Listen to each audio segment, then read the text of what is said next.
오케이. 재밌어. 야, 재밌는 부분이었어. 엄청 인스파이링 돼요. 그죠?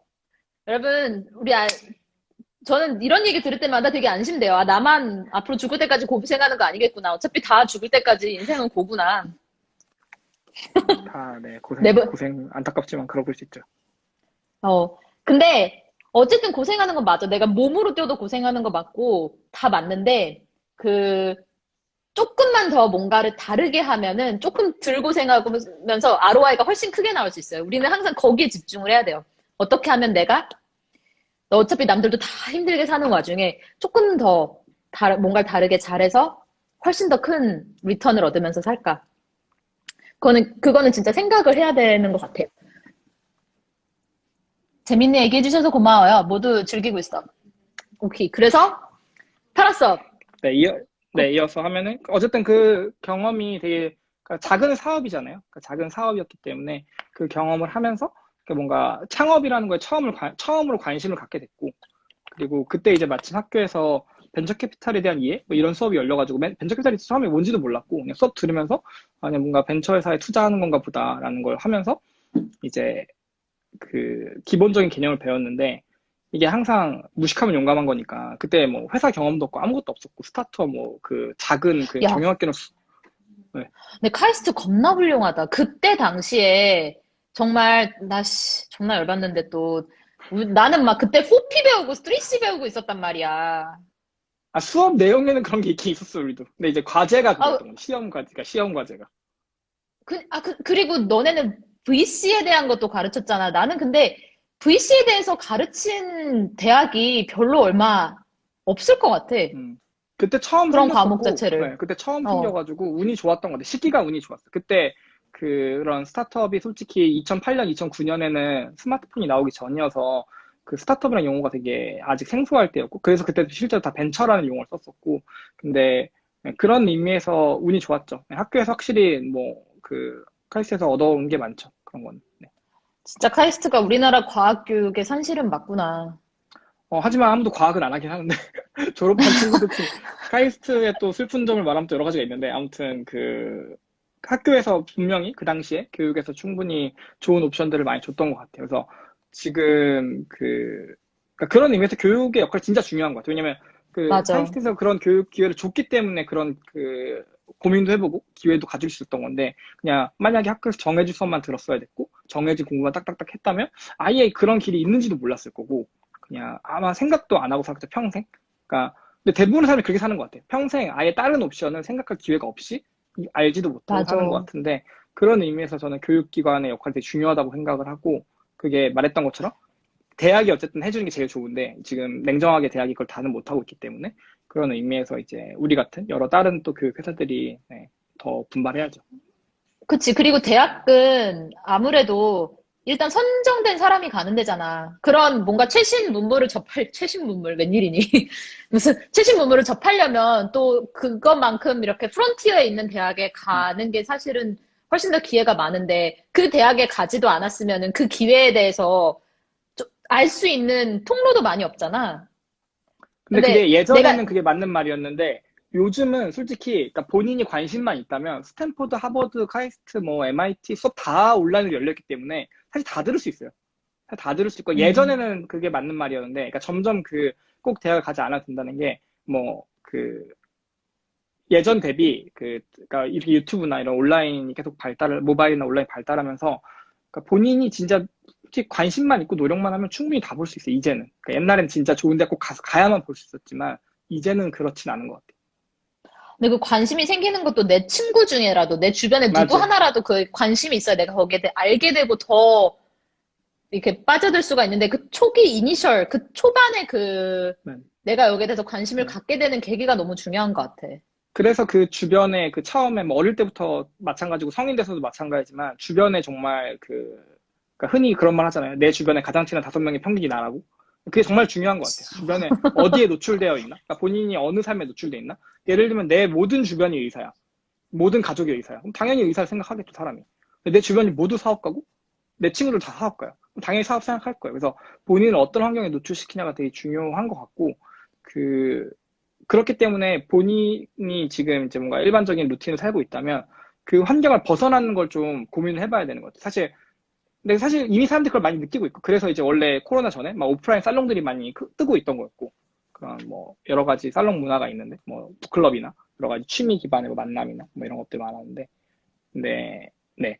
아무튼 아까 하던 얘기랑 연결되는 거라서 방금 얘기를 음, 했는데, 결국은 그때 이제 무식하면 용감했으니까 벤처 캐피탈하면 그냥 막연하게 들어본 게 실리콘밸리밖에 없어요. 들어본 게. 실리콘밸리에서 뭔가 벤처 캐피탈 투자하는 데 아닌가?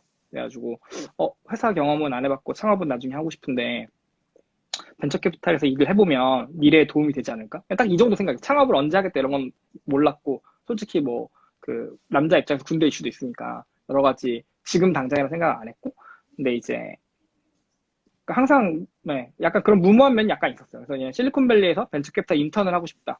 그런 목표가 있었고 최소한의 조건. 내가 마지막 학기 때 수업 그 전에 다 들어놓고 마지막 학기 때 인턴을 붙으면 갈 수 있는 조건을 만들어놨고 근데 뭐 아는 사람 아무도 없으니까 사실 연줄도 없고 뭐 아무것도 없으니까 그냥 그때부터 진짜 무식하게 찾아갔어요. 만나는 사람마다 다 얘기하고 다니고 그러니까 뭐 가고 싶다. 뭐 계획은 없지만 어쨌든 가고 싶다. 그리고 영어를 냉정하게 엄청 잘했던 건 아니었고 근데 어쨌든 영어도 그 일부러 꾸준히 하긴 했어요. 그러니까 혹시 영어가 걸림돌이 되진 않게. 영어를 엄청 잘하는 건 아니었지만 계속 그 대학교 다닐 때도 막연하게 그런 미래를 준비한다는 명목으로 뭐 나도 돌이켜보니까 영어를 했네요. 그러고 보니까. 영어를 했었고 그러다가 이제 교수님 중에 한 분이 우연히 실리콘밸리에 지금은 없어졌는데 SK텔레콤이 자회사로 벤처캐피탈을 갖고 있었어요. 옛날에. 그래가지고 근데 실제 일하는 사람들은 SKT 분 한 분밖에 없고 실제 코리안 아메리칸 혹은 아메리칸이 실제로 일하는 곳이었어요. 근데 거기서 이제 우리 교수님한테 그냥 그 만약에 너네 학교에서 그 무급인데 돈 안 주는데 인턴 오고 싶은 애 있으면 한 명 받아줄게라고 얘기를 해놓은 거예요. 근데 무급이니까 교수님이 딱히 열심히 뭐 찾아다니진 않았거든요. 좀 무급이니까. 근데 이제 우연히 제가 상담하다 그 얘기를 했고, 근데 그게 마침 교수님이 그 보스한테 들은 지 2주밖에 안 됐던 타이밍이어가지고, 진짜 운이 좋았어요. 그러니까 뭐, 여러 가지, 여러 사방의 기회를 찾다가 정말 운이 좋게 얻어 걸려서 이제 소개를 받았고, 사실 영어 인터뷰를 봤는데, 아직도 모르겠어. 무슨 대화가 오고 가는 거였는지 아직도 모르겠는데, 아무튼 그쪽에서도 무급이니까 그냥 오라 그런 것 같아요. 아직도 그때 대화가 뭐였는지 나도 정확히 모르겠는데, 왜냐면 전화 영어를 처음 해봤기 때문에 너무 어려운 거예요. 전화가 얼굴을 보지 않고 전화로 영어를 하는 게 너무 어렵더라고. 근데 아무튼 인턴을 하러 가게 됐고 그때 진짜 많은 변화가 생겼는데 그 실리콘밸리에 이제 샌디 로드라고 드라마나 영화에 많이 나오는데 벤처 캐피탈들이 쭉 모여있는 길이 있어요. 그 스탠퍼드 바로 옆에. 제가 있던 SK텔레콤 벤처스가 거기에 있었고 그 진짜 본고장이 있었던 거죠. 그래서 진짜 운이 좋게 거기 인턴하러 갔는데 그 그 보스한테 아직도 계속 너무나 감사한데 벤처 캐피탈은 원래 직원이 많지 않아요. 몇 명 없거든요. 그래서 인턴이었긴 했는데 그 벤처 캐피탈이 일이라는 게 결국은 투자를 받으려는 회사들이 와서 맨날 발표를 해요. 이렇게 뭐 이렇게 돈을 투자를 해달라고. 근데 거기에 맨날 들어가게 해줬어요. 그래서 발표를 매번 볼 오, 기회가 있었고 초반 2달은 영어를 못했기 때문에 못 알아먹었고 일단 초반 2달 솔직히 뭐 한글로 해도 뭐를 대하고 오고 왔기 때문에 잘 모르겠었는데 어쨌든 계속 듣다 보니까 조금씩 알게 되는데 그때 그 재밌는 게 이게 계속 듣다 보면 패턴이 있어요. 그러니까 무슨 패턴이 있냐면 아까 말한 것처럼 문제 정의를 시작을 해. 세상에 이런 문제가 있다. 그리고 우리가 이런 문제를 이렇게 풀 거다. 그러면 이제 세상이 이렇게 바뀌고 이제 돈 우리가 이렇게 많이 번다. 그러니까 지금 투자해라. 뭐 이런 식의 플로우가 거의 다. 근데 결국은 음, 이거를 몇 달 듣다 보면은 그러니까 가장 많이 듣는 영어 표현이 change the world고 이제 그걸 듣다 보면은 약간 이제 그러니까 그런 생각이 들어요. 되게 막연하게 그러니까 뭔가 세상 안 바꾸면 큰일 날 것 같아. 거기 있으면 세상은 너무 문제가 많아. 이 세상은 너무 문제가 많아. 세상을 안 바꾸면 큰일 날 것 같아. 이런 거에 대한 그거를 매번 들으면서 되게 어떻게 보면 충격을 받고 이제 그 더 그런 쪽에 이제 고민을 하게 된 거죠. 세상을 바꾸는 거에 대해서. 그리고 너무 멋있었어. 그 사람들이. 너무 열정적으로 발표를 하고 그리고 아직도 기억에 남는 게 어떤 이제 몇 번 발표를 듣다 보니까 대충 우리 회사가 투자 안 할 것 같다는 거에 대해 나도 감이 약간 있는데 이제 우리 보스가 어떤 스타트업의 발표를 들은 다음에 그렇게 엄청 열심히 들으면서 막 리액션하고 막 질문하고 막 계속 하는 거예요. 끝나고 나서 물어봤는데 바로 투자 안 할 것 같다는 거야. 근데 그래서 왜 그렇게 열심히 그렇게 막 질문하고 답변하고 막 했냐 했더니 그때 해줬던 말이 기억에 나는 게 그 사람들이 정말 인생을 걸고 지금 이 사업을 하고 있는 거기 때문에 이 미팅에서 조금이라도 얻어가는 게 있어야 된다. 그러니까 이 시간을 허투루 쓰게 하면 안 된다. 그러니까 본인이 최선을 다하기 당연한 거다라는 걸 했을 때 되게 좀 멋있었어요. 그러니까 그 보스도 멋있고 그 스타트업도 멋있고 그래서 되게 뭔가 되게 멋있다. 뭔가 스타트업 되게 그때 뭔가 이제 흔히 말하는 호응을 맞은 거 스타트업에 대해서 너무 이제 해보고 싶고 그런 자극을 받았는데 그때까지만 해도 그러니까 나중이었어. 뭐 언젠가 하겠지. 나중에 하자. 했는데 그때 이제 스탠퍼드 바로 옆에 있어가지고 이제 또 그 동네가 진짜 좁아가지고 그 진짜 좁아요. 그냥 그러니까 길 가다가 막 마크 주커버그 볼 수도 있고 막 그런 동네이기 때문에 거기 있는데 봤어? 그 봤어? 저는 마크 주커버그는 못 봤고 어떤 에피소드가 있냐면 제가 미국 그냥 그 카페에서 밥을 먹고 사업 아이템을 얘기하고 있는데 옆에 갑자기 어떤 사람이 명함을 주고 가는데 스탠퍼드 교수야. 그러니까 옆에 오, 막 그런 식이에요. 그 동네는 그냥 그 동네 그런 동네야. 애시당초. 그래서 되게 독특한데 근데 아무튼 거기 이제 그 스탠포드에 그 이름도 어려운데 기업가 정신 학생 모임 이런 그런 그룹이 있어요. 애들 만든 건데 거기서 이제 회장 부회장 하는 애랑 밥을 먹게 됐어요. 근데 걔네들은 저랑 이제 그 당시에 제가 한국 나이로 22이었는데 보통 외국에서 나이 잘 안 물어보니까 잘 몰랐는데 이제 학생이니까 대충 이제 비슷한 나이거냐 하다 나이 얘기가 나와가지고 들어왔는데 한 살 차이인 거예요. 한 명은 한 살 어리고 한 명은 한 살 많고 저랑. 그래서 얘기를 해서 밥을 먹어. 근데 걔네들이 그 하는 게 이제 막 유명한 기업인들 초대해서 이렇게 뭐 강연하고 하는데 막 진짜 스티브 잡스 오고 이러는 스탠포드니까 막 바이도 창업자고 그 중국의 구글이라는 바이 창업자고 그래서 근데 밥을 먹는데 이제 아직도 기억에 남는 에피소드가 이제 누구나 그럴 수 있잖아요. 점심을 먹고 있는데 누구나 당연히 점심을 먹으면서 저녁 메뉴를 고민할 수 있는 거잖아요. 점심을 먹다 보면 오늘 저녁 뭐 먹을까? 이런 생각을 난 하고 있는데 갑자기 이제 걔네들은 막 얘기하면서 막 우리는 막 이런 걸 할 거고 막 누구 오고 뭐 그 실제로 그들은 이제 본인도 스타트업을 준비하고 있었어요. 바로 그러니까 하려고 하고 있었고 그래가지고 막 얘기한 다음에 그냥 그게 무슨 저녁 메뉴 멍 때리고 있었는데 갑자기 저한테 넌 뭐 할 거냐 그래가지고 너무 충격받은 거죠. 약간 오씨 비슷한 나이인데 뭐 저녁 메뉴 고민하는 게 나쁘다는 건 아니지만 뭔가 이제 막 얘네 이런 얘기하고 있는데 내가 갑자기 너무 초라한 거예요. 그래서 그때 이제 그 뭘 찾아봤냐면 창업은 언제 하는 거지? 창업 몇 살 때 하는 건가라는 생각을 했어요. 근데 이제 그때도 이제 무식한 거지 무식했어요. 그래가지고 리서치를 너무 잘못했어. 그래서 쉽게 그냥 세 개를 찾아봤어요. 그래서 마이크로소프트랑 애플이랑 페이스북 찾아봤는데 다 막 만 20살 때 한 거예요 창업을. 제가 그때 만 20살이었거든요. 그래가지고 와, 씨, 원래 이 나이 때 창업하는 건가 보다. 그러니까 진짜 뭐 개념이 없는 거지. 리서치를 하다 만 거지. 실제 통계를 보면은 30대 중반이 많아요. 이게 만 나이로. 30대 중반이 더 많은데 근데 이제 그때는 아예 개념이 없어가지고 그냥 리서치 해보고 뭔가 운명 같아. 세 개 찾았는데 셋 다 비슷한 나이니까 내가 그 나이에 그 말이니까 뭔가 지금 어, 창업해야겠다. 그리고 시기적으로 그때 아이폰이 나왔어. 미국에는 한국에 안 나왔는데 그 아이폰이 처음 나와가지고 뭔가 기회가 열린다 라는 생각으로 그때는 그래서 순서가 좀 뭐 이것도 꼭 나쁜 건 아니지만 창업을 하겠다가 1순위였어. 아이템은 없어. 창업을 할 거야. 이게 1순위였고 한국에 돌아와서 그때 이제 아이패드도 그 해에 처음 나와가지고 결국은 막 여러 아이템 이것저것 막 왔다 갔다 하다가 이제 제가 낸 아이디어는 아니고 이제 같이 하게 된 CTO가 갖고 있던 아이디어였는데 인터랙티브 전자책이라고 그 책인데 뭐 캐릭터 누르면 점프하고 뭐 아이패드 흔들면 나뭇잎 떨어지고 막 이런 거 인터랙티브한 단축이라거든요. 근데 그때만 해도 사람들이 책의 미래는 이거다. 누가 정적인 책 보냐? 정적인 책 안 본다. 이제 무조건 인터랙티브 본다라는 게 이제 어떤 새로운 트렌드였고 그리고 근데 이거를 출판사나 작가들이 못 만든다. 그냥 기술을 모르는데 당연히 못 만든다. 그래서 이런 걸 만드는 툴이 필요하다. 파워포인트 같은. 파워포인트 애니메이션 효과 넣을 수 있잖아요. 그래서 그때 만든 회사가 이제 모글루라는 회사인데 그런 툴을 만드는 회사였어요. 그래서 그때만 해도 그 분야가 엄청 트렌디하고 그래서 막 냉정하게 제가 뭐 인터랙티브 전자책 중에 엄청난 비전과 사명이 있어서 한 건 아니고 충분히 시장성 있고 미래에 뜰 것 같고 충분히 유의미하다라고 판단을 시작을 했고요. 근데 결론적으로 그 아까 말한 것처럼 4년 정도는 잘 안 되고 정리를 하게 됐는데 4년을 일단 했는데 4년 했죠. 또 뭐 운이 좋은 거지. 좋은 건데 창업하자마자 투자를 빨리 받았어요. 그때 또 운이 좋게.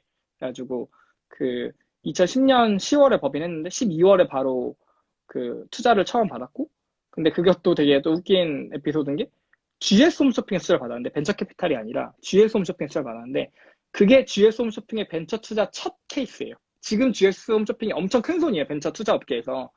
근데 GS 어, 홈쇼핑도 우리한테 첫 투자한 거야. 그러니까 GS 홈쇼핑 잘 모를 때요, 솔직히. 벤처 투자에 대해서. 서로 잘 모르는 사이가 만났는데 운이 좋게. 근데 그쪽에서도 그 투자 담당하는 이제 임원분이 그 인터랙티브 전자책에 관심이 많았어. 근데 그때는 누구나 관심이 많았어. 자녀가 있는 분들이라면 모두가 그 인터넷 전자책에 관심이 많을 때였어요. 책에 대해서 너무나 신기하니까. 그래가지고 이제 운이 좋게 투자를 받았는데, 근데 그때 이제 결국은 4년 하고, 물론 중간에 뭐 공동창업자끼리의 문제나 뭐 여러 가지가 있지만, 사실 안 된 가장 큰 이유는 그러니까 시장이 안 됐어요. 뭐 지금 아시겠지만, 그 동영상이랑 게임 시장은 커졌는데, 그 사이에 인터랙티브 컨텐츠는 신기한데 잘 안 봐. 그러니까 신기했었는데, 이제 신기하지도 않지만, 그러니까 뭔가 신기하지만 잘 안 보는 컨텐츠가 된 거예요. 그래가지고, 그, 그때 진짜 뼈저리게 느낀 게, 시장을 잘못 고르면 뭘 해도 안 된다. 그러니까 안 크는 시장에서, 뭔가 죽어가는 시장에서 잘못 고르면 뭘 해도 안 된다고. 그게 왜냐면, 아마존이랑 애플이 둘 다 들어왔던 시장이에요. 근데 아마존이랑 애플이 둘 다 들어왔는데 동시에 망한 경우가 진짜 별로 없거든요. 그러니까 둘이 들어왔는데 망한 경우가 진짜 음, 없는데, 인터랙티브 전자책이랑 분야 자체가 안 됐어요. 그래서 결론적으로 우리 그 모글루라 회사가 그때 한국 말고도 이제 외국의 유저가 많고 그래가지고 막 글로벌 탑10 투라면은 막 애플, 아마존, 막 우리 막 이렇게 들어가 있었어요. 막 항상 들어가 있었거든요. 근데 글로벌 탑10 툴이 다 망했어. 결론적으로. 그러니까 잘 안 되는 와. 왜냐면 인터넷 콘텐츠 시장이 안 되니까 그걸 만드는 툴도 안 된 거예요. 그래서 아주 작게 뭐 이제 하는 건 있었지만 의미 있게 못 컸고 결국은 영상이 잘 됐죠. 영상을 해놔서 오히려 잘 됐고 아니면 게임이 잘 됐고 그 중간에 있는 걸 우리가 시장을 잘못 골라 잘 안 된 케이스고 그래서 그 사실 디테일을 얘기하면 너무 기니까 그래서 첫 번째 회사는 이제 그렇게 돼서 결국 잘 안 됐고 근데 이제 다행히 투자를 받긴 했지만 뭐 투자분들이 되게 나이스했고 방금 말했던 것처럼 뭐 우리가 뭐 어떻게 보면은 그 말 그대로 시장을 잘못 봐. 4년이 지나고 봤더니 아, 생각보다는 이상이 안 될 것 같다라는 결론이 난 거기 때문에 그 나이스하게 좀 마무리할 수 있게 도와주셔가지고 딱히 빚을 지지 않고 당연히 빚을 지지 않는 상태에서 마무리를 했고 10억 넘게 투자를 받았었는데 투자자들은 솔직히 손실을 다 입었는데 근데도 불구하고 뭐 제가 그걸 갚아야 된다거나 하지 않고 그냥 마무리되는 선으로 끝이 났고요. 그리고 나서 이제 그때 어차피 이제 창업을 너무 바로 졸업하자마자 바로 해가지고 병역 해결이 안 된 상태여가지고 어차피 병역 특례 했었어야 됐어요. 그래서 창업을 바로 다시 못 해가지고 그 병역 특례 기간 동안에 그 고민을 진짜 많이 했어요. 뭘 할까? 어떤 분야를 해야 될까라는 사업을 많이 했는데 첫 번째 회사 하면서 제가 많이 느낀 게 본인이 관심이 있고 본인이 고객인 걸 해야 돼 무조건. 아닌 경우도 물론 있는데, 그러니까 뭐 페이스북이나 이런 아주 대중적인 서비스, 뭐 카카오톡 뭐 이런 건 좀 예외일 수 있겠지만 일반적으로는 본인이 관심이 있고 고객인 걸 해야 되는 게 여러 가지 이유가 있는데 첫 번째로 회사를 하다 보면 무조건 모든 회사는 힘든 시기가 있거든요. 뭐 거의 늘 힘들지만 힘든 시기가 항상 있기 때문에 근데 그때 본인이 뭔가 관심이 있고 본인이 뭔가 믿음이 있는 분야가 아니면 너무 힘들어. 그러니까 진짜 너무 힘들어요. 그런 믿음까지 없으면. 그리고 음, 그 본인이 고객이 아니면 계속 고객에 대해서 상상해야 돼요. 그러니까 물론 내가 뭐 모든 고객을 대변하는 건 아니지만 내가 잠재적인 고객이면 그래도 좀 논리가 이해가 되는데 뭐 예를 들면 저보고 지금 10년 전으로 돌아가서 나보고 틱톡을 만들라 그러면 전 못 만들 것 같아요. 전 여전히 틱톡 잘 모르겠거든요. 그러니까 그 정도로 클지에 대해서 틱톡 모회사 그 시가총액이 100조예요. 어마어마한데 근데 이제 어쨌든 그러니까 좋은 건 알겠는데 나는 그 정도 감성은 솔직히 잘 모르겠어. 그런 맥락에서 내가 고객이 아니기 때문에 이해가 잘 안 되기 때문에 그러면 내가 이런 고객이고 내가 관심이 있고 내가 풀고 싶은 시장이 뭔가에 대한 고민을 그 병역특례 앞뒤로 한 4년 됐기 때문에 되게 길었기 때문에 되게 고민을 많이 했고 그때 한 크게 네 가지를 생각했어요 분야를. 그리고 그 결론부터 말하면 저는 장기적으로 그 네 가지를 다 하고 싶어요. 근데 지금 순서를 정했을 뿐이에요. 그게 첫 번째 성인 음, 교육인 거고요. 그 네 가지가 뭐냐면 하나는 아까 말한 것처럼 제가 컨텐츠를 좋아해요. 웹툰, 영화, 뭐 소설 이런 거 엄청 좋아하기 때문에 기본적으로 그 콘텐츠 비즈니스를 하고 싶어요. 그리고 음, 아까 말한 것처럼 교육에 대해서는 이제 중고등학교, 대학교 때부터 계속 고민했던 거기 때문에 성인교육 시장 뭔가 문제가 있다. 이거 풀어야 된다. 이거에 대한 고민이 있었고 세 번째는 그냥 솔직히 그거 다 풀리면 결국은 사람이 그냥 건강하게 오래 사는 게 중요한 거잖아요. 그래서 건강 헬스케어에 대한 거에 대한 항상 관심이 있고 그리고 마지막은 이런 거 다 풀리고 나면 이제 그 뭔가 늘 그렇지만 이제 아주 막연한 미래 그 뭔가 신비 이런 거에서 우주에 대한 건 항상 뭔가 관심과 동경이기 때문에 이런 분야들 생각을 했는데 근데 지금 시점에서 내가 할 수 있는 게 뭔가에 대한 고민을 했을 때 헬스케어랑 우주는 솔직히 일단 뭐 전문 지식도 없을 뿐더러 돈이 뭐 100억 정도로도 뭐 아예 못 끼기 때문에 1000억도 안 된다 이렇게 생각을 했어요 저는. 그래서 콘텐츠라 계속적으로 고민을 했고, 근데 결론적으로 콘텐츠도 생각보다 돈 없이 하기 너무 어렵다고 판단이 들었어요. 왜냐면 콘텐츠 회사에서 가장 작은 경쟁사가 카카오페이지와 네이버 웹툰이에요. 가장 작은 경쟁사가. 큰 데가 이제 디즈니, 마블, 넷플릭스 이런 데랑 싸워야 되는 거예요. 왜냐면 사람들이 내가 여가 시간에 뭘 할까를 놓고 싸우는 거잖아요.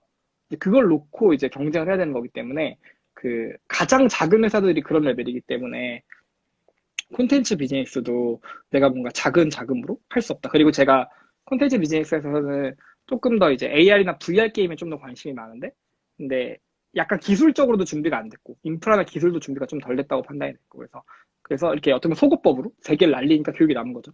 교육에 대해서 이제 아까 말했던 그런 고찰들, 왜 공부를 하나, 왜 우리는 온라인으로 그 공부를 하는데 왜 안 할까, 뭐 이런 것들 고민하면서 이제 아까 말했던 포인트, 사람들이 그래도 그럼에도 공부하고 끝까지 공부하고 싶은 사람들이 있을 거다.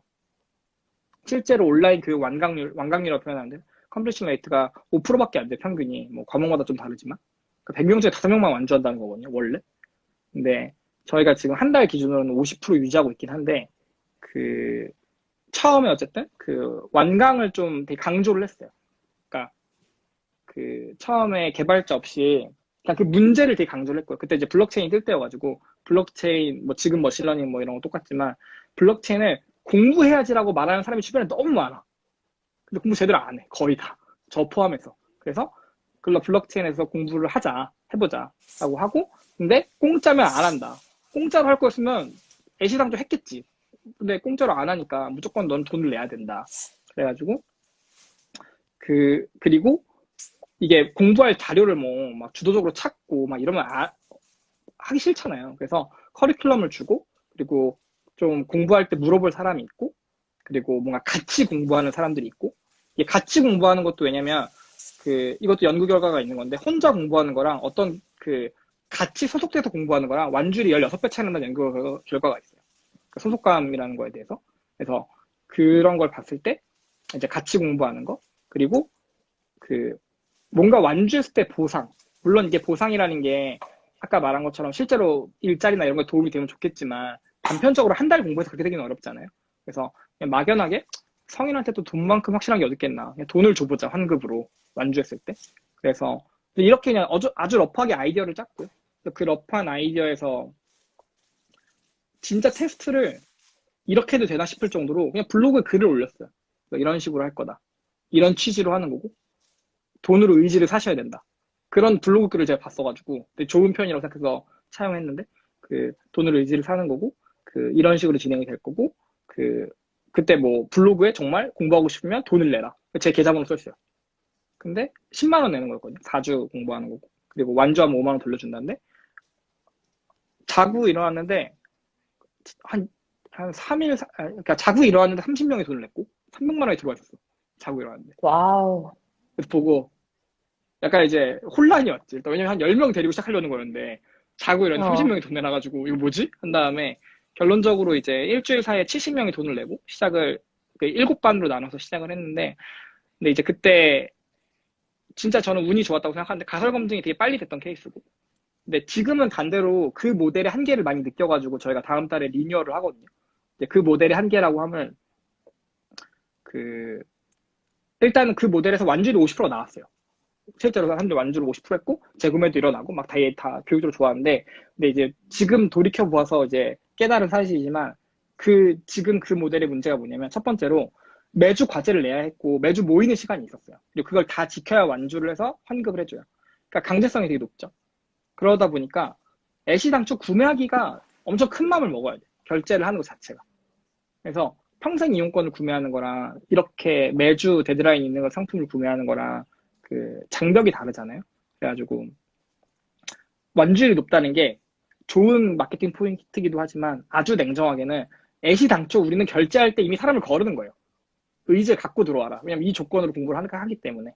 그래서 이미 너무 일차필차에서 너무 많이 다 떨어져 나가고요. 그리고 시간이 정해져 있다 보니까 본인 스케줄이, 근데 성인들이 많은 변수가 있잖아요. 본인 성인들의 스케줄에 대해서. 그래서 환불이나 취소도 많아요. 그리고 이게 모여서 공부하는 개념이다 보니까 뭐 인원이 일정이 안 모이면 폐강되거나 뭐 이런 이슈가 있어요. 그래가지고 이제 그 다음 달부터는 저희가 좀 모델을 바꿔가지고 아까 말한 것처럼 사람들 좀 의지에 따라서 나는 혼자 가볍게 내가 할래. 건드리지 마. 이런 사람들과 나는 좀 더 많이 이렇게 좀 케어해줘. 나는 더 의지가 있으니까. 이런 사람이랑 좀 나눠가지고 뭐 동영상 강의만 보는 사람, 동영상 강의랑 코칭 받는 사람, 뭐 코칭을 좀 더 심도 있게 이렇게 그룹으로 받는 사람 이렇게 좀 나눠가지고 다음 달에 모델링을 바꾸려고 하고 있습니다. 그래서 네, 짧게 말한다고 했지만 엄청 길었네요. 네, 그래서 여기까지 왔네요. 여기까지 온 거야? 네, 창업 그, 관련돼서 뭐 스토리가 쭉 얘기하면 중간에 뭐 많은 생략이 있지만 아무튼 네, 그렇습니다. 나 궁금했던 게 너가, 그러니까 뭐, 일단은 뭐 박수 먼저. 너무 원래 내 삶을 얘기할 때 압축적으로 얘기하고 싶지 않아. 왜냐면 내 마음에 모든 사건이 중요하거든. 그래서 이거는 몇 시간도 갈 수 있는데 정말 흐름을 놓지 않고 되게 재밌게 설명을 해줘서 감사하고요. 내가 궁금했던 것들이 몇 가지가 있었는데 사람들이 창업을 시작하지 않는 많은 이유가 있는데 물론 이게 어렵다거나 뭐 이런 것도 있지만 실패에 대한 두려움도 되게 크잖아. 근데 나는 너가 실패했을 때 그때 심정이 조금 더 궁금해. 그러니까 일단 그 실패의 정의가 되게 어려운 것 같아요. 실패가 뭔가, 실패에 대한 정의가 되게 어려운데, 그 두 번째 지금 스터디파이 할 때 고민했던 포인트는 그런 거였어. 내가 이제 어쨌든 성인교육 시장에서 문제를 분명히 인식을 하고 있고, 풀고 싶고, 그거에 시간을 쓰는 거가 내가 재밌고, 그리고 가치 있다고 생각하기 때문에, 사업적으로 성과를 못 내면 물론 엄청 가슴이 쓰리겠지만, 10년을 만약 그렇게 보낸다고 했을 때, 그래도 실패라 생각은 안 들 것 같다. 왜냐면, 어쨌든 내가 하고 싶은 거 한 거니까. 그거에 대해서 그렇기 때문에 사업 아이템 고를 때, 사실 잘 되면 다 재밌어. 무조건 잘 되면 다 재밌지. 성장하면 다 재밌는데, 이제 본인이 관심 있고 그런 분야를 고르라는 이유가 실패했을 때, 그러니까 실패라는 생각이 안 들도록. 그냥 어차피 내가 하고 싶은 분야 한 거니까. 그 분야를 고르는 게 중요하다고 생각을 했고, 첫 번째 회사 때는 어쨌든, 그때야 뭐 워낙 어리기도 했고, 첫 번째 경험에서 또 워낙 또 배운 게 많기 때문에, 그, 어떻게 보면 사회적인 그런 시선에 대한 스트레스는 있지. 왜냐면 처음에 어쨌든 어릴 때 2010년에 스타트업이라는 용어가 막 뜨기도 전에 막 대기업 투자 받고 막 어떻게 보면 되게 잘 나갈 것 같고 막 승승장구 할 것 같았는데 그거 잘 안 됐고 실제로 비슷한 시기에 창업했던 회사들 중에 막 뭐 조단위 회사도 나오고 막 친한 사람들 중에 막 몇백억 몇천억 번 사람들 옆에 나오니까 약간 현타가 오죠. 난 뭐 하고 살았나. 같은 시간을 보냈는데 뭐 했나. 막 이런 생각이 드는 거죠. 음, 그래서 그러니까 주변에 어쨌든 나는 그런 사람들이 보이니까 뭐 이 먼 얘기가 아니라 그냥 알던 사람이 그렇게 되니까 막 이제 여러 가지 막 혼란이 오는 거죠. 근데 이제 그때 이제 뭐 자기 위안을 삼은 건 어쨌든 뭐 그 다시 첫 번째로 일단 뭐 큰 빚을 진 게 아니니까 되게 중요한 포인트인 것 같아요. 사업할 때 재기할 수 없는 빚을 지는 건 되게 조심하긴 해야 돼요.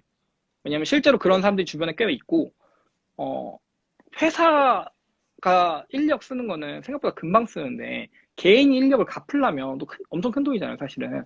그래서 그 빚을 감당할 그러니까 본인이 흔히 말하는 연대보증이라고 하는데 그 회사가 망했을 때 본인한테 빚이 돌아오는 구조의 투자나 대출을 어, 요즘 많이 없어지기도 했고 하도 이제 그 막 말들이 많아가지고 왜냐면 어차피 개인이 못 갚잖아요. 그거를 개인한테 갚으라고 하는 거는 그냥 그 사람 인생을 이제 너 이제 고생해라라는 의미밖에 안 되기 때문에 못 갚는데 솔직히 10억, 20억 어떻게 갚아 개인이. 근데 이제 그럼에도 이제 막 정부에서 투자하거나 벤처캐피탈 투자하거나 대출하거나 할 때 그런 조항이 항상 있었는데 요즘 은 많이 없어졌어요. 옛날보다 그 많이 완화돼가지고 그래서 저는 실패 비용이 훨씬 낮아졌다고 보고요. 그리고 아까 제가 아이템 검증한 것처럼 요즘은 그 개발이랑 이런 사업 모델 검증도 엄청 싸고 저렴하고 빠르게 할 수 있어요. 왜냐면 2010년도 창업했을 때랑 2018년 창업했을 때랑 가장 큰 차이를 꼽으라면 와 툴이 너무 많아. 그러니까 많은 스타트업이 이미 다 만들어 놨어. 그러니까 음, 그뭐 노코드 툴이라고 표현하기도 하고 뭐 여러 가지 표현이 있는데 그러니까 개발을 정말 하나도 할 줄 몰라도 그냥 블로그 정도 할 수 있다면 그 내가 사이트를 만들 수 있어. 결제도 붙일 수 있고 다 할 수 있어요. 그러니까 그런 툴이 그러니까 그런 걸로 돈 버는 회사가 너무 많아요. 그래서 그 본인이 상상하는 것보다 웬만한 거는 검색만 하면 다 있어요. 그래서 그 맞아. 개발을 할 필요가 없어요. 개발자가 처음에 필요가 없고 아까 말한 것처럼 본인이 엑셀을 만들 거면 개발자가 필요하겠지. 테크에 비한 회사를 할 거면 필요할 건데 99% 회사는 엑셀을 쓰기만 하면 돼요. 그래서 초기에 99% 회사는 대부분 엑셀을 쓰기만 할 거기 때문에 개발자 없이도 이렇게 사업 모델을 검증을 충분히 많이 해볼 수 있고 예전보다 이런 그 실험을 해보는 코스트가 많이 줄은 것 같아요. 그래서 그 훨씬 더 주변에 조금 더 이제 권장을 하고요. 근데 다만 그런 건 있죠. 누군가를 채용할 때는 조심하긴 해야 돼요. 왜냐면 남의 인생을 이제 같이 가져가는 거니까. 그거는 진짜 솔직히 부담이 되긴 하거든요. 막말로 내가 뭐 회사가 잘 안 돼서 누군가를 내보내야 되거나 할 때. 진짜 그 사업할 때 사실 모든 대표한테 물어봐도 아마 가장 힘든 순간은 누군가를 내보내야 될 거예요. 아마. 가장 힘든 순간 중 하나일 텐데.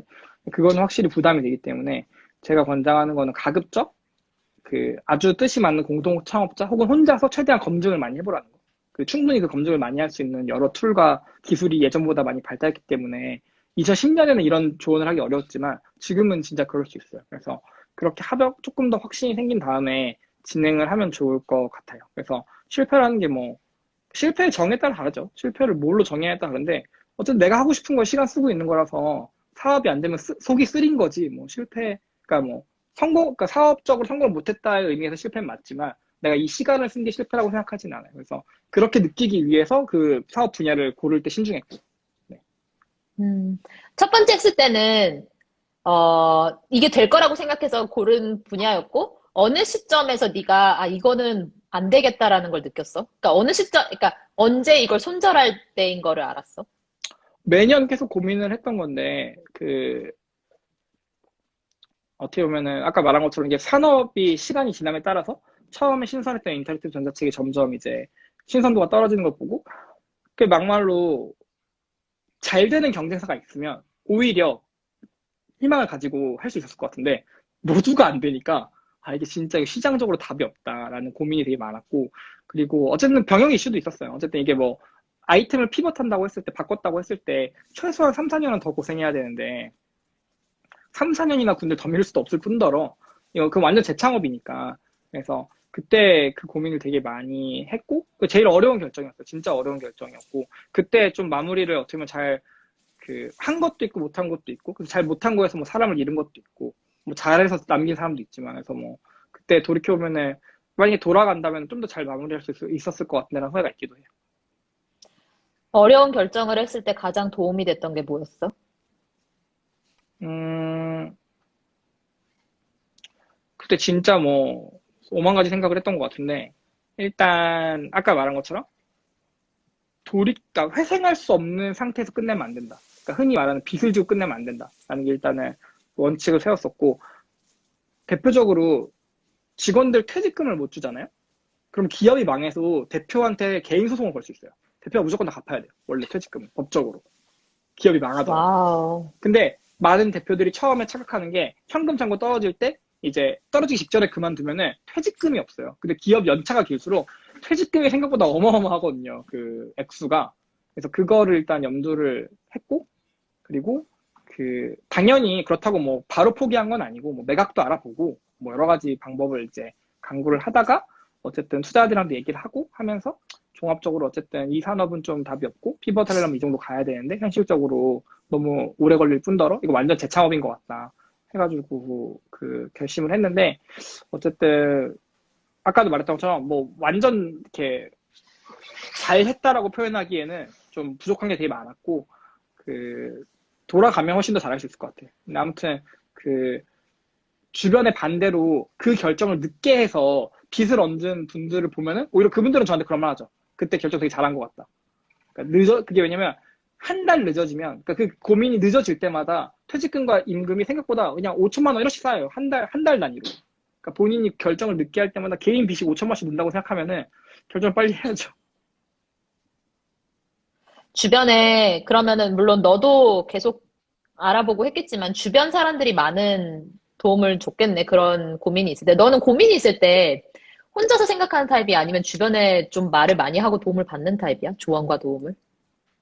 어, 뭐 반반인 것 같은데 뭐 주변에 어쨌든 좋은 스타트업 대표들이 많기 때문에 뭐 비슷한 시기에 시작했던 대표들이 지금 이제 2010년, 11년도부터 했던 대표들 뭐 이미 막 10년 차 막 진짜 몇 천억짜리 회사 운영하는 지인들도 많고 이러니까 지인들한테 많이 물어보죠. 어쨌든 회사 규모에 따라서 이해할 수 있는 게 좀 다르긴 하지만 그럼에도 어쨌든 대표만 제일 잘 알아주는 건 대표들이니까 그래서 서로 한풀이 하죠. 서로 누가 힘든가 뭐 이런 한풀이 하면서 얘기 많이 하고 근데 결국은 이제 또 결정은 본인이 해야 되기 때문에 또 혼자 생각하는 시간도 많이 가지려고 하고요. 둘 다 하는 것 같아요. 음, 같이 친하게 지냈던 대표 중에 제일 잘 된 대표는 얼마나 잘 됐어? 음, 그냥 뭐, 그러니까 엄청 친하다라고 말할 수 있는 사람들 중에는 그냥 말 그대로 뭐, 지금 회사 가치가 몇 천억짜리 하는 사람들? 여럿 있고, 여럿 있고, 심지어 여럿 현금으로 있어? 뭐, 여럿 있죠. 몇 천억 밸류 넘는 회사는 뭐, 친한 사람들 중에 당장 생각나는 것만 5명 넘는 것 같은데? 5명 넘는 것 같고, 현금을 100억 이상 번 사람들도 꽤 많은 것 같고, 네. 그런 거 와우. 보면 이제, 근데 그런 거 보면 이제, 물론 뭐, 두 번째 창업하면서 조금 더 나아졌다고 생각하는 건데, 확실히 그냥 본인의 속도가 있는 것 같아요. 개개인마다 속도가 음, 있고. 왜냐면, 그런 걸 어디서 느끼냐면은, 스타트업 업계에 있다 보면은, 진짜 연도마다 누가 잘 나가는 것 같다가, 누가 못 나가다가, 그 역전되는 게 순식간에 일어났다. 막 이렇게 왔다 갔다 해, 진짜로. 굴곡이 되게 심하거든요.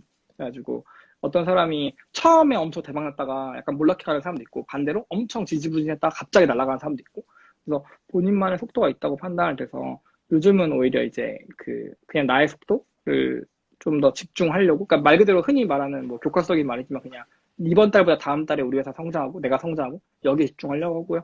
그리고 업종마다 확실히 너무 달라요. 업종마다 너무 다르기 때문에 내가 예를 들어 커머스 회사를 불어가기 시작하면 끝도 없어. 이거는 뭐 완전 삶에 그게 완전 그게 다르기 때문에 그니까 뭐 거래액이라거나 뭔가 비즈니스에 돌아가는 구조라거나 이게 완전 다르기 때문에 처음 사업할 때 그게 되게 부러웠거든요. 뭐 옆에 막 누구 뭐 1년 만에 막 연매출 1,000억이라더라 막 이런 거 보면은 막 현타 오잖아요, 사실. 근데 이제 현타 그게 오지. 업종을 어쨌든 내가 여기 고른 이상 어쨌든 그냥 그 업종의 특성이 있는 거고 업종의 속도가 있는 거고 그래서 그 조금 더 그러니까 점점 예전 대비 좀 주변보다 그냥 나 그리고 우리 회사에 집중하는 게 조금 나아진 것 같아요. 첫 번째 창업보다 두 번째 창업이 그건 확실히 나아진 것 같아요. 너도 되게 바뀌었다. 아, 역시 사람은 고생을 한 만큼 성숙한다고.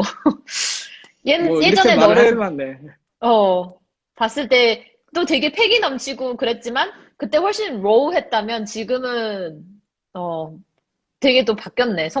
되게 좋은 의미로 사람이 성숙했네. 물론 말을 이렇게 하지만 뭐 늘 그렇다고 멘탈 관리 잘하는 편은 아닙니다. 솔직히 대표들 중에 뭐 맨날 잘하는 편은 아니라서. 넌 자주 아팠잖아, 심지어. 그러니까 뭐 위장병 달고 사실 살고. 많은 사람들이 그러니까 많은 대표들이 보통 이제 스트레스가 많으니까 보통 이제 건강하지 않은 경우가 많은데 근데 진짜 그 체력의 실력이라는 걸 절감하고 있고 그래서 좀 발전하려고 노력하고 그래서 실제로 외국에서 성공한 기업가들 보면은 어느 시점부터 몸이 엄청 좋아져요. 성공한 기업가들이. 그러니까 실제 그 몸이 육안적으로 제프 베조스 아마 제프 베조스 누가 막 비교해놓은 거 있거든요. 창업 초기랑 나중이랑 몸이 완전 다른데 이게 실제로 어느 정도 회사가 처음에 좀 허들을 넘으면은 그러니까 모두가 알거든요. 이게 장기전이라는 걸. 되게 체력이나 이런 건강이 중요하다고 느껴가지고 네 신경 쓰려고 하는데 뭐 네 그렇습니다. 아직 잘한다고 말할 수가 없어서 할 말이 없네요. 아, 나 지금 대화를 안 써. 나 지금 원래 이걸 다음 질문을 생각하면서 이걸 해야 되는데 내가 너 얘기에 너무 집중하다 보니까 다음 질문 생각을 못 했는데 여러분 혹시 질문 있으시면은 저희가 한 20분 아직 조금 안 남았고 한 18분 정도 남았으니까 질문을 주시면 좋을 것 같아요. 어. 아, 네, 나 잠깐 나 질문 생각하고 있어. 네, 뭐 하세요 편하게. 네. 아, 네. 재밌다, 진짜. 아, 근데 그건 있는 것 같아. 네가 스타트업을, 그러니까 나는 노력과 운의 절반 정도를 믿거든. 둘 다 되게 중요하다고.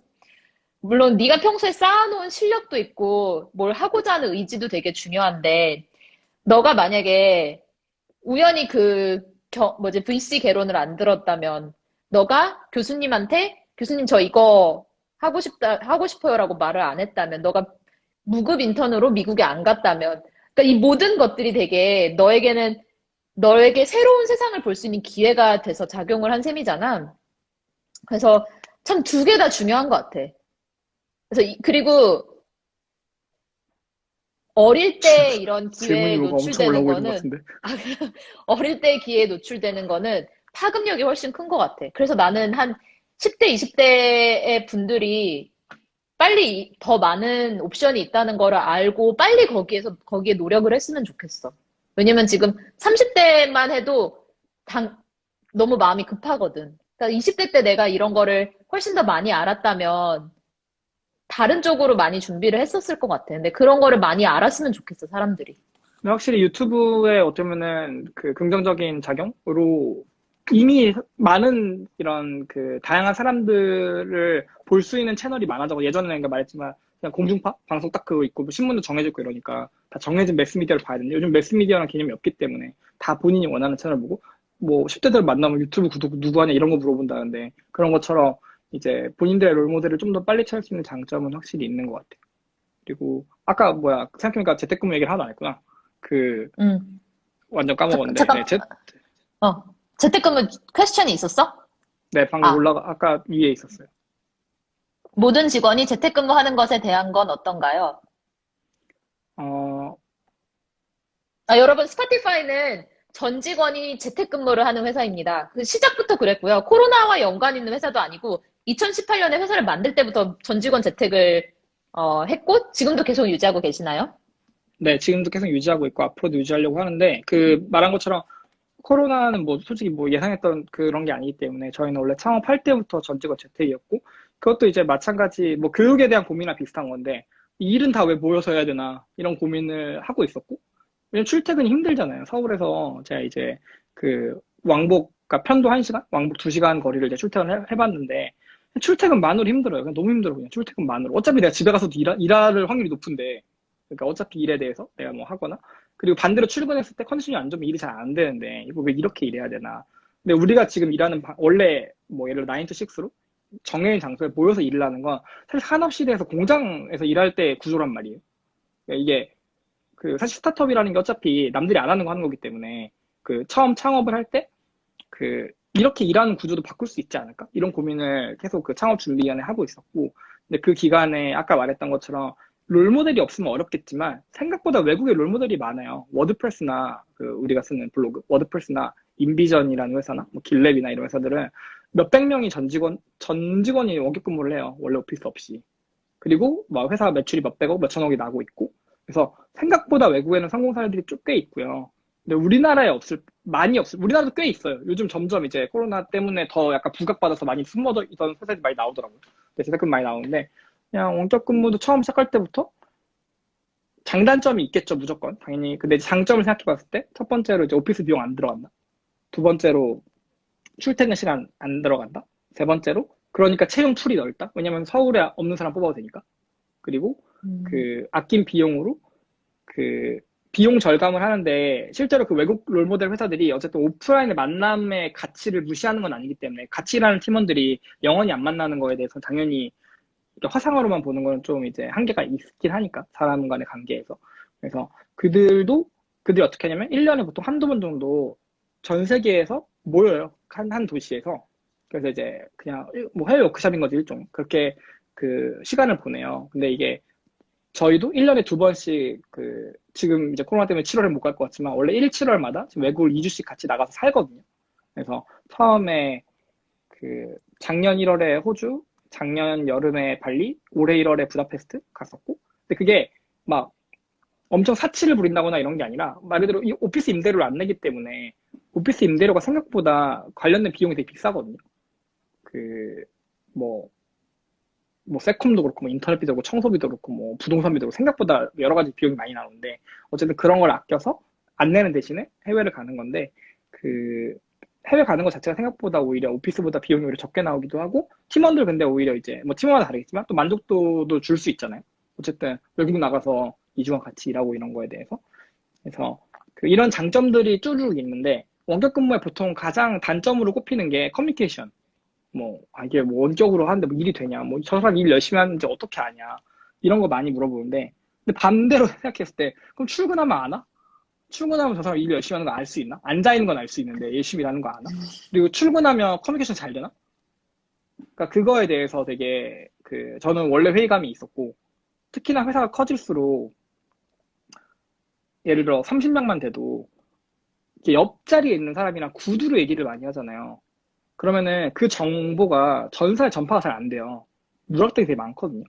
그래서 아, 모여 있는 게 물론 장점이 있지만 단점도 있어요. 그러니까 똑같다고 생각했어요. 그러니까 커뮤니케이션에 이런 것도 장단점이 있다. 그래서 원격 근무가 근데 한편 원격 근무는 모두가 온라인으로 소통하기 때문에 그 정보의 접근성이 모두가 약간 균등하거든요. 그리고 좀 기록이 잘 남고 그래가지고 그런 맥락에서 저는 원격 근무가 충분히 해볼 만하다라고 생각을 했고요. 원격 근무가 무조건 우월하다 이렇게 생각한 건 아닌데 해볼 만하고 어쨌든 또 창업가의 특권이 기업 문화를 자기 하고 싶은 대로 하는 거니까 처음에. 그래서 그렇게 구조를 짰고, 채용을 할 때 그걸 중요하게 봤죠. 그러니까 원격 근무가 실제로 원격 근무 관련된 연구가 요즘 코로나 때문에 더 많이 이제 나오고 막 부각되고 하는데, 모든 사람한테 맞진 않는 것 같아요, 제 생각에도. 집에서 일을 한다는 게, 심리적으로 되게 고립감이 생기기도 하고, 외롭기도 하고, 아무리 이렇게 화상으로 보고, 뭐, 채팅으로 얘기하고 한다지만. 그래서 어떤 사람은 효과적으로 해서 너무 좋아하고, 어떤 사람은 되게 힘들어 하거든요. 예를 들면 집에서 일할 환경이 안 돼서 뭐 육아를 하고 있다거나 뭐 이런 경우에 더 가족 간의 합의가 잘 안 돼서 훨씬 더 어려울 거고 되게 사람마다 다 다른데 저희가 채용을 할 때 어쨌든 환경적인 거는 우리가 지원을 하고 뭐 장비나 이런 거 우리가 지원을 하면 되니까 근데 이제 심리적인 건 우리가 바꾸기 어렵잖아요. 심리적으로 뭐 그런 고독감이나 뭐 일하는 게 어렵고 이런 거에 대해서 그래서 그런 거를 이제 투명하게 미리 공개를 하고 면접 때 투명하게 공개를 해요. 그리고 실제로 중간에 면접 철회한 분도 있어요. 이렇게는 자기는 일할 자신이 없다. 철회한 분도 있고 오히려 뭐 서로 잘 필터링 된 거라고 보고요. 그리고 열심히 하는 거에 대해서 원격 근무를 하는 근본적인 이유가 약간 효과적으로 일하려는 건데, 내가 원격 근무하는 사람의 저 사람 일을 열심히 하고 있는지 체크할 거면 안 효과적이잖아요. 그거 체크하기 더 어려워질 거 아니에요. 체크하기가 옆에 앉아서 것보다. 그래서 뽑을 때 열심히 할 거는 걱정 안 할 것 같은 사람을 뽑으려고 그래요. 근데 그거를 어떻게 보면 되게 막연한 말인데, 그 지원서를 보면 고생을 사서 하는 사람이 있어요. 그냥 딱 보면. 쉬운 길이 있는데 어려운 길을 가시는 분들이 있어. 지원서를 봤을 때. 그러면은, 이 사람들 되게 자기의 뭔가 발전이나 그런 시간에 대한 밸류를 되게 높게 치는 분들이기 때문에, 이런 분들은 열심히 하겠다라고 생각해서, 이제, 당연히 뭐 여러 가지 요소를 보지만, 어쨌든 뽑고 나서는 열심히 하는 건 걱정하지 않아요. 근데 물론 이제 잘하는 건 좀 다른 얘기이기 때문에, 잘하는 거는 이제 부족하거나 한 거에 피드 포워드라고 표현하는데, 어쨌든 의견을 주고, 뭐, 더 잘 일할 수 있게 도와주는 거에 집중은 하지만, 뭐 어제 몇 시까지 일했느니 뭐 했는지는 그냥 정해진 데드라인까지 정해진 결과물이 나왔나를 기반으로 봐요. 그래서 원격 음, 근무는 1년 지금 거의 이제 1년 반 좀 넘어가는데 여전히 저는 장단점이 있다고 보는데 어쨌든 저는 계속 고수하려고 하고 있어요.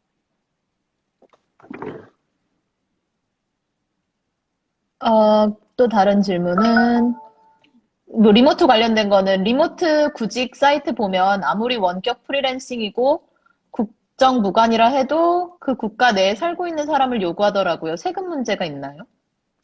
있을 수 있죠. 세금 문제 있을 수 있고요. 근데 저희는 일단은 한국에 없는 분 계시는데 그건 사람마다 달라요. 그래서 뭐 예를 들어서 국적이 한국이고, 예를 들어 잠깐 나가 있는 거다, 뭐 가족관계나 이런 것 때문에. 그래서 뭐 사대보험이나 이런 거 그냥 한국에 논다 하면은 그냥 이제 한국으로 채용하면 되기 때문에 상관없는데, 예를 들어 아예 뭐 시티즌십이나 영주권이 아예 그 나라 사람이다 하면은 우리나라 법인에 채용할 때 법적으로 외국인 채용이 된다 이러면 이제 비자 이슈도 있고 뭐 발행을 해야죠.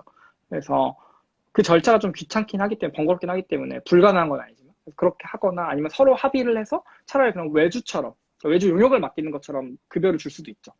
뭐 그거는 이제 근데 대신에 그러면은 이제 뭐그 나라에서 뭐 사대보험이나 이런 게 안 되니까 그런 거 이제 합의하기 나름인데 아무튼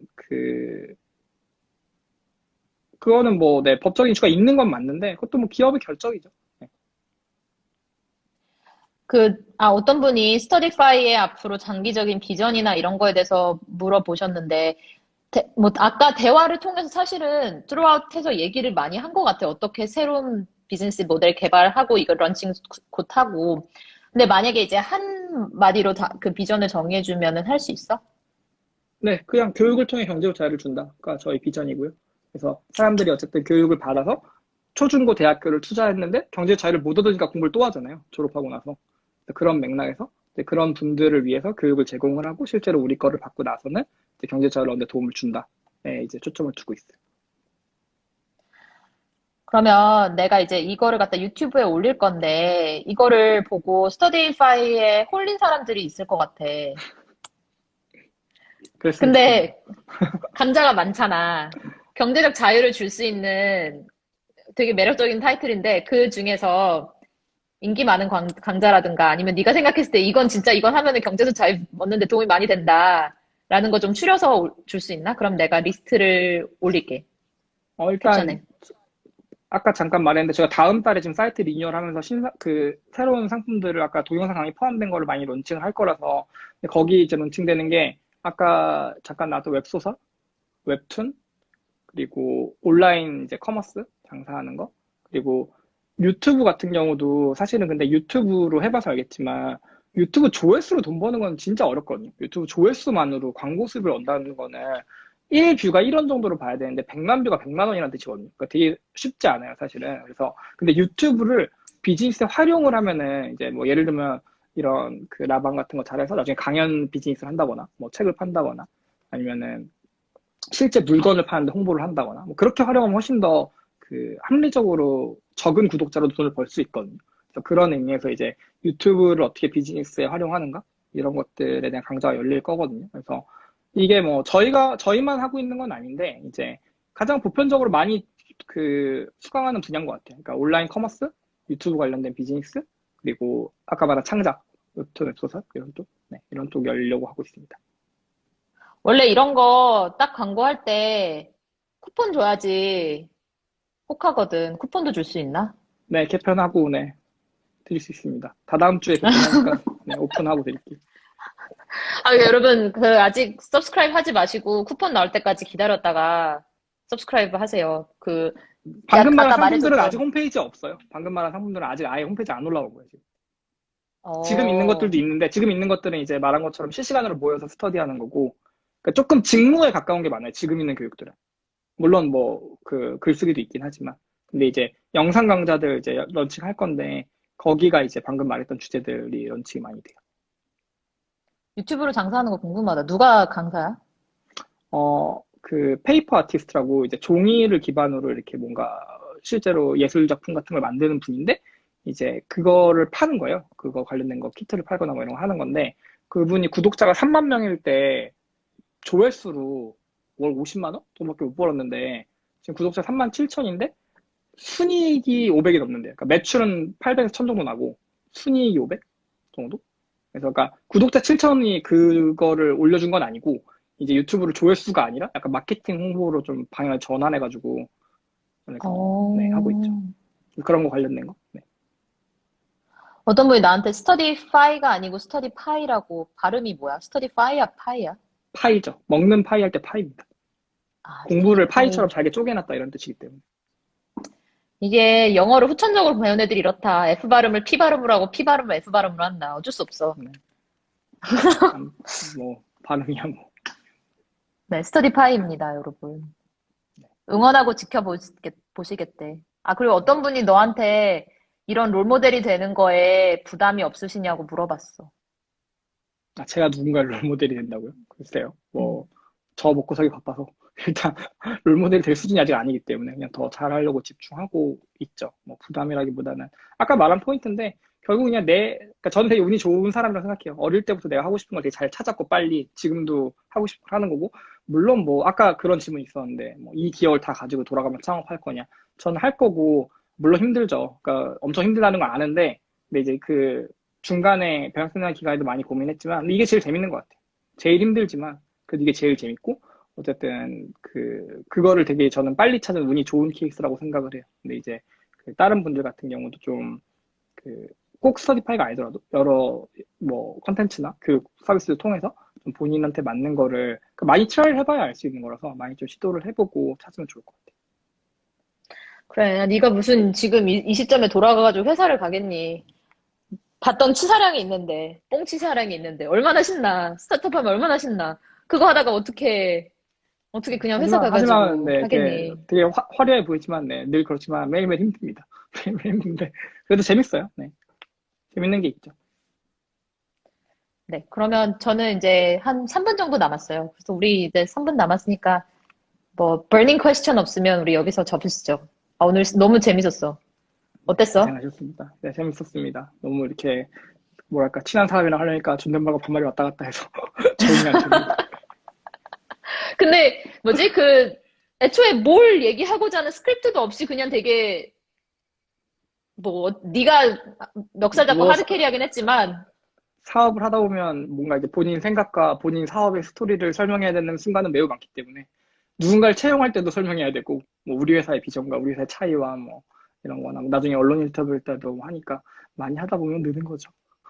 아, 그쵸. 툭 찌르면 나와. 제 네, 뚝 찌르면 삶은요. 나오죠. 네, 찌르면 나옵니다. 후기가 정말 좋았어요. 되게 많이 올라왔어. 오늘 방송 잘 들었습니다. 감사합니다. 네, 늦은 재밌었어요. 밤까지 감사합니다. 모두 감사합니다. 네, 모두 수고하셨고요. 태우님 수고하셨습니다. 네, 수고하셨습니다.